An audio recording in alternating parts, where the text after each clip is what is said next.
حضرت عمر بن عبدالعزیز رحمۃ اللہ کے زمانہ خلافت میں جب مسلمانوں نے سمرقند فتح کر لیا اور مسلمان وہاں بس گئے اور اپنے گھر بنا لیے اور ایک عرصہ گزر گیا تو سمرقند والوں کو معلوم ہوا کہ مسلمانوں نے اپنے نبی صلی اللہ علیہ وآلہ وسلم کی سنت کے خلاف ہمارے ملک کو فتح کر لیا ہے، یعنی یہ کہ سب سے پہلے اسلام کی دعوت دے، جزیہ کی پیشکش کرے اور اگر وہ بھی منظور نہ ہو تو پھر مقابلہ کرے۔ انہوں نے حضرت عمر بن عبدالعزیز رضی اللہ عنہ کی خدمت میں چند لوگوں کو روانہ کیا اور انہیں یہ بتایا کہ آپ کی فوج نے اپنے نبی صلی اللہ علیہ وآلہ وسلم کی سنت پر عمل کیے بغیر سمرقند کو فتح کر لیا ہے۔ حضرت عمر بن عبدالعزیز رحمۃ اللہ نے سمرقند کے قاضی کو حکم دیا کہ عدالت قائم کرو،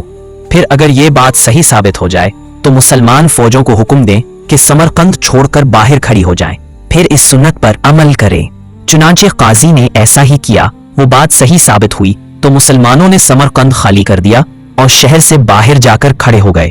جب وہاں کے بت پرستوں نے مسلمانوں کا یہ عدل و انصاف دیکھا جس کی مثال دنیا کی تاریخ میں نہیں ملتی، تو انہوں نے کہا کہ اب لڑائی کی ضرورت نہیں، ہم سب مسلمان ہوتے ہیں۔ چنانچہ سارے کا سارا سمرقند مسلمان ہو گیا۔